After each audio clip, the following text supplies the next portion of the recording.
Hello नमस्कार साथियों, welcome to ready steady. दोस्तों एसएससी जीडी कांस्टेबल 2024 के स्पेशल एग्जाम का नेक्स्ट एनालिसिस आपके लिए लेकर आ चुके हैं। आज 29 फरवरी 2024 को हम सेकंड शिफ्ट का एनालिसिस कवर करेंगे। इससे पहले हम फर्स्ट शिफ्ट का एनालिसिस वीडियो आपको दे चुके हैं। अगर आपने नहीं देखा है तो जरूर से देख लीजिएगा, क्योंकि काफी अच्छे खासे क्वेश्चन हमने आपको कवर करवाए हैं। इस वीडियो की पीडीएफ के लिए आप एप्लीकेशन को, टेलीग्राम चैनल ग्रुप को ज्वाइन कर लीजिएगा। दोनों की लिंक आपको इस वीडियो का डिस्क्रिप्शन में मिल जाएगी।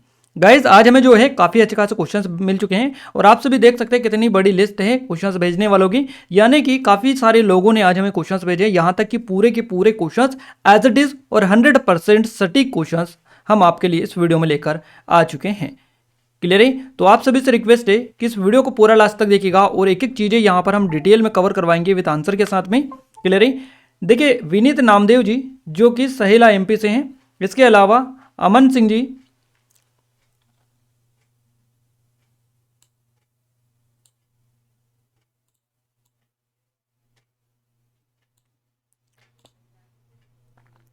देखिए विनीत नामदेव जी जो कि सहेला एमपी से हैं, इसके अलावा अमन सिंह जी जो कि रायबरेली यूपी से हैं, लखन परमार जी उज्जैन एमपी से हैं, विशु राजपूत जी जो कि जम्मू कश्मीर से हैं, जम्मू से, और चंदन कुमार जी जो कि कोलकाता पश्चिम बंगाल से हैं, साहिल जी, इसके अलावा जितेंद्र सेंवर जी जो कि जोधपुर राजस्थान से हैं, रविंद्र अचेनिया जी, इसके अलावा विकास ठाकुर जी जो कि सिवनी मध्य प्रदेश से हैं, राहुल कुमार मीना जी जो कि दौसा राजस्थान से हैं। तो इन सभी लोगों ने काफ़ी अच्छे तरीके से क्वेश्चंस बताए, यहाँ तक कि पूरे के पूरे क्वेश्चंस एज इट इज़ इन्होंने बता दिए हैं। तो इन सभी का हम बहुत बहुत धन्यवाद देना चाहेंगे, ताकि इन्होंने जितना भी टाइम निकाला है निकाल कर हमें क्वेश्चंस भेजे हैं और आप सभी की ज़्यादा से ज़्यादा इन्होंने हेल्प की है। तो आप सभी कमेंट में कमेंट करके जरूर से इनका थैंक्स करिएगा, क्योंकि इन्होंने, आपको बताइए कितना कम टाइम मिलता है एग्जाम देने के बाद, निकलने के बाद में वहाँ से।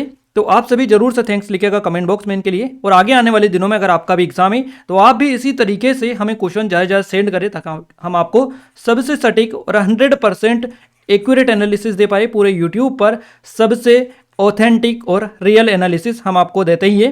तो ये जो है आपको और अच्छे से हम सारी चीज़ें कवर करवा पाएँ।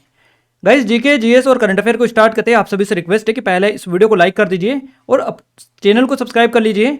फिर हम स्टार्ट करते हैं हमारे पहले क्वेश्चन से। देखिए हमारा जो पहला क्वेश्चन आज का बना है, ये पहला क्वेश्चन आपकी स्क्रीन पर आ चुका है। क्वेश्चन नंबर फर्स्ट है हमारा, अपर्णा पोपट किस खेल से संबंधित हैं? सही जवाब हो जाएगा बैडमिंटन से।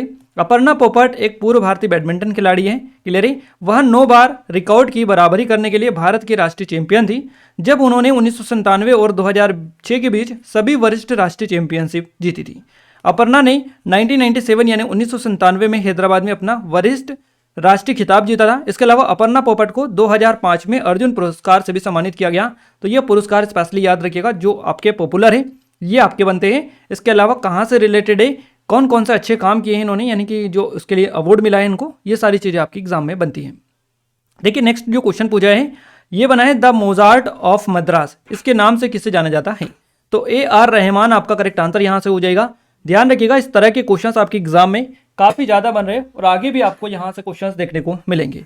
द मोजार्ट ऑफ मद्रास नाम से किसे जाना जाता है? AR रहमान को जाना जाता है। AR रहमान को द मोजार्ट ऑफ मद्रास के नाम से, तो ये तो आप याद रखिएगा। ये कौन थे? तो एक पार्श्व गायक, संगीत निर्देशक और निर्माता है। यानी कि रहमान तमिल और हिंदी फिल्म उद्योग में काम करते हैं और उन्होंने अपने काम के लिए 2 ऑस्कर पुरस्कार जीते। तो इन्हीं से गाइस क्वेश्चन बना था कि कौन थे जिन्होंने 2 ऑस्कर, एक ही साल में 2 ऑस्कर पुरस्कार जीते, ये कौन है? तो ये यही है, AR रहमान इनका नाम है और इन्हीं ने एक साल में 2 ऑस्कर पुरस्कार जीते थे। टाइम्स पत्रिका में उन्हें मोजार्ट ऑफ मद्रास की उपाधि दी है। तो टाइम्स पत्रिका ने दी है, ये भी आप ध्यान रखिएगा कि किसने ये उपाधि इनको दी है। AR रहमान का उपनाम क्या है? मोजार्ट ऑफ मद्रास या फिर ईसाई पुयल भी इनको कहा जाता है। तो ये भी आप देख लीजिएगा। आइए नेक्स्ट क्वेश्चन देखते हैं। फरवरी 2023 में किस मोहिनी अट्टम नृत्यांगना का निधन हुआ? तो कनक रेले का हुआ। ये क्वेश्चन आपसे बना, ऑप्शन में आपको मिला था। पॉपुलर क्लासिक डांसर है ये। पद्म भूषण पुरस्कार से सम्मानित कनक रेले का निधन हो गया। इनका जो निधन हुआ है कार्डियक अरेस्ट से हुआ है, ध्यान रखिएगा, कार्डियक अरेस्ट से। और उन्होंने 7 वर्ष की आयु में नृत्य के क्षेत्र में अपनी यात्रा शुरू की थी। कनक रेले की बात करें तो पद्मश्री से 1989 में इनको सम्मानित किया गया था। पद्म भूषण 2013, संगीत नाटक अकादमी पुरस्कार 1984 में, कालिदास सम्मान 2006, मध्य प्रदेश का स्पेशली कालिदास सम्मान है, ये भी कनक रेले को 2006 में मिल चुका था। इसके अलावा MS सुब्बुलक्ष्मी पुरस्कार सहित अन्य पुरस्कारों से सम्मानित इनको किया गया था कनक रेले को। इनका संबंध मोहिनी अट्टम से, ध्यान रखिएगा। तो कनक रेले केरल के मशहूर मोहिनी अट्टम डांस में पारंगत थी। ये स्पेशली आपका क्वेश्चन यहाँ से आगे भी आपका बनेगा। ये एक क्वेश्चन बना है, आगे भी आपका इनसे क्वेश्चन बनेगा। अगला क्वेश्चन है, संयुक्त राष्ट्र ने किस वर्ष को सूक्ष्म ऋण वर्ष के रूप में घोषित किया? इस तरह से इन्होंने क्वेश्चन हमें बताया है और इन्होंने ये ऑप्शंस भी बता दिए 2001, 2002, 2005, 2007, इस तरह से ऑप्शंस मिले थे। तो यहाँ पर ये सूक्ष्म ऋण वर्ष जो है इसकी जगह हमें थोड़ा सा लग रहा है कि इसकी जगह और कोई वर्ड होगा यहाँ पर। एग्जैक्ट ये जो क्वेश्चन है इन्होंने अपनी तरफ से पूरी श्योरिटी रखी इस क्वेश्चन को बताने में, है ना, बट यहाँ पर थोड़ा सा एरर यहाँ पर हमें देखने को मिल रहा है। तो आप जरूर से इसको करेक्शन कर दीजिएगा इसमें कि इसमें क्या करेक्शन होगा, क्या यहाँ पर ये वर्ड मिला था उसका क्या सही जवाब आपका रहेगा। क्लियर है। अगला क्वेश्चन है, तैराकी में गलत शुरुआत करने वाले एथलीट को कितनी शुरुआत की अनुमति दी जाती है? तो पहले यहाँ पर 2003 से पहले जो दी जाती थी वो 1 शुरुआत दी जाती थी पहले, अब 0 शुरुआत यहाँ पर दी जाती है। यानी कि गलत शुरुआत करने वाले एथलीट को कितनी शुरुआत की अनुमति दी जाती है? तो अब एक भी शुरुआत की अनुमति नहीं दी जाती है। गलत अगर वो शुरुआत करते हैं तो उनको बाहर कर दिया जाता है डायरेक्टली, और पहले उनको एक चांस दिया जाता था। तो देखिए डिटेल में आपका क्लियर हो जाएगा। यदि गलत शुरुआत होती है किसमें? तैराकी में, तो स्टार्टिंग गन से 2 बार फायर करके इसका संकेत दिया जाता है और दौड़ को रोक दी जाती है। ध्यान रखिएगा। 2009 से उल्लंघन करने वाले एथलीटों को तुरंत अयोग्य घोषित कर दिया जाता है। यानी कि 2009 से उल्लंघन करने वाले या गलत शुरुआत करने वाले एथलीटों को तुरंत अयोग्य घोषित कर दिया जाता है। 2003 से पहले ये नियम क्या था? तो 2003 से पहले गलत शुरुआत करने वाले एथलीट को दूसरी शुरुआत की अनुमति दी जाती थी और दूसरी गलत शुरुआत के बाद ही उसे अयोग्य घोषित किया जाता था, है ना। तो ये है पूरा क्वेश्चन, आई थिंक आपको समझ में आ चुका होगा। अगला क्वेश्चन है, मौलिक अधिकार संविधान के कौन से भाग में? तो भाग 3 में है। कई बार हम आपको बता चुके हैं इस क्वेश्चन को। मौलिक अधिकार संविधान सभी नागरिकों को व्यक्तिगत सामूहिक रूप से कुछ बुनियादी स्वतंत्रता प्रदान करता है। तो भाग 3 के अनुच्छेद 12 से 35 संविधान मौलिक अधिकारों से संबंधित है भारतीय संविधान के। इन्हें मौलिक अधिकारों की 6 श्रेणियों के रूप में संविधान में गारंटी दी गई है। और अगला जो क्वेश्चन बना है वो बना है विदेश नीति से। क्या वो क्वेश्चन था? 1 मार्च 2023 को विदेश नीति आई थी, जो कब लागू हुई थी? इस तरह से आपका क्वेश्चन बना था। तो ये लागू हुई थी 1 अप्रैल 2023 से। ध्यान रखिएगा। केंद्रीय वाणिज्य एवं उद्योग तथा उपभोक्ता मामले, खाद्य और सार्वजनिक वितरण मंत्री ने विदेश व्यापार नीति FTP, इसको बेसिकली बोला जाता है शॉर्ट में विश्व व्यापार नीति, तो यहाँ पर 2023 को लॉन्च किया है इन्होंने। कब किया है? 1 अप्रैल 2023 को। तो इसी दिन से ये लॉन्च हुई है या लागू हुई है। सरकार का लक्ष्य क्या है इसको लेकर? तो वर्ष 2030 तक भारत के समग्र निर्यात को 2 ट्रिलियन अमेरिकी डॉलर तक बढ़ाना है, जिसमें वस्तु एवं सेवा क्षेत्रों का समान योगदान होगा।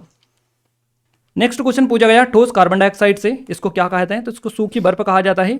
ठोस कार्बन डाइऑक्साइड को सूखी बर्फ के रूप में जाना जाता है। सूखी बर्फ विशेष रूप से जमाने के लिए उपयोग होती है और इसके बहुत ठंडे तापमान अर्थात -109.3 डिग्री फ़ारेनहाइट ये होता है, या फिर डिग्री में अगर अपन सेल्सियस में बात करें तो -78.5 डिग्री सेल्सियस के कारण चीज़ें जो होती है इसके कारण जम जाती हैं या जमी रहती हैं। अब देखिएगा इस फाइनेंशियल ईयर से वापस से क्वेश्चंस बनाए 5 ईयर प्लान से, पंचवर्षीय योजना से। प्रथम पंचवर्षीय योजना की पूछा है आपसे कि इसकी जो अवधि थी क्या थी? 1951 से 1956 तक ये चली थी पहली पंचवर्षीय योजना। पहली पंचवर्षीय योजना 1951 से 56 की अवधि के लिए थी। तो स्टार्टिंग भी याद रखिएगा, लास्ट ईयर भी याद रखिएगा। हो सकता है इसलिए इस तरह से आपका क्वेश्चन बने कि पहली जो पंचवर्षीय योजना थी ये कब खत्म हुई थी या एंड इसका हुआ था। तो लक्ष्य जो वृद्धि इसमें थी ये 2.1% थी और वास्तविक वृद्धि दर इसने हासिल की थी 3.6%। ये हेरोल्ड डोमर मॉडल पर आधारित थी। ये क्वेश्चन कई बार आपका पूछा जा चुका है। पहली पंचवर्षीय योजना की शुरुआत में शरणार्थी की आमद, गंभीर भोजन की कमी और बढ़ती मुद्रास्फीति ने देश का सामना किया था। अगला क्वेश्चन पूछा गया है आप सभी से कि बैसाखी कौन से राज्य में मनाया जाता है? बैसाखी जो त्यौहार है ये आपको पंजाब ऑप्शन में नहीं मिला था, तो आपका हरियाणा करेक्ट आंसर हो जाएगा, क्योंकि हरियाणा ऑप्शन में दे रखा था। इससे पहले भी ये क्वेश्चन आपका बन चुका है, आज वापस से ये क्वेश्चन रिपीट हुआ है। तो पंजाब अगर नहीं दे रखे तो हरियाणा आपको दे रखा होता है, हरियाणा आपका करेक्ट आंसर हो जाएगा, क्योंकि दोनों राज्य में ये मनाया जाता है। हर साल बैसाखी का जो त्यौहार है 13 या 14 अप्रैल को मनाया जाता है और इस त्यौहार को पंजाब और हरियाणा में काफ़ी हर्षोल्लाह के साथ में मनाया जाता है, हर्षोल्लाह के साथ में। इसके अलावा बैसाखी के कई अलग अलग नाम हैं, जैसे कि इसको असम में बिहू के नाम से जानते हैं, बंगाल में नवा वर्षा, या फिर केरल में अगर बात करें तो पूरम विश्व इसको बोला जाता है। अगला क्वेश्चन है निम्नलिखित में से कौन खिलाफत आंदोलन के प्रमुख नेता थे? तो मौलाना मोहम्मद अली इनका नाम है, शौकत अली, ये दोनों जो है खिलाफत आंदोलन के प्रमुख नेता है। यह नेतृत्व की बात करें तो यह इन्होंने ही किया था। खिलाफत आंदोलन क्या है? तो प्रथम विश्व युद्ध के बाद ओटोमन साम्राज्य के साथ किए गए व्यवहार के खिलाफ भारतीय मुसलमानों के आंदोलन के रूप में आंदोलन शुरू किया गया था। खिलाफत आंदोलन 1919 में अली बंधुओं मौलाना मोहम्मद अली और मौलाना शौकत अली के नेतृत्व में शुरू हुआ था। आइए नेक्स्ट क्वेश्चन देखते हैं। देखिए ये एक लाइन और बच गई है। 1920 के दशक के मध्य तक खिलाफत नेताओं ने गांधी जी के असहयोग आंदोलन से हाथ मिला लिया, है ना। और अगला क्वेश्चन पूछा गया है 2011 की जनगणना से। बेसिकली दो क्वेश्चन आज बने हैं आपके। क्वेश्चन था 2011 की जनगणना के अनुसार भारत में शहरी जनसंख्या का प्रतिशत कितना है, तो ये 31.16% है। 2011 की जनगणना के अनुसार भारत की कुल जनसंख्या 1210 यानी कि 1210.19 मिलियन, है ना। और परसेंटेज में देखें यहाँ पर ग्रामीण और शहरी आपको दे रखिए 68.84% ग्रामीण है और 31.16% शहरी यही है। तो दोनों आप अलग अलग याद रखिएगा, यहीं से आपका ये बेसिकली पूछा गया है, जिसमें 623.7 मिलियन पुरुष है और 586.46 मिलियन महिलाएं थी।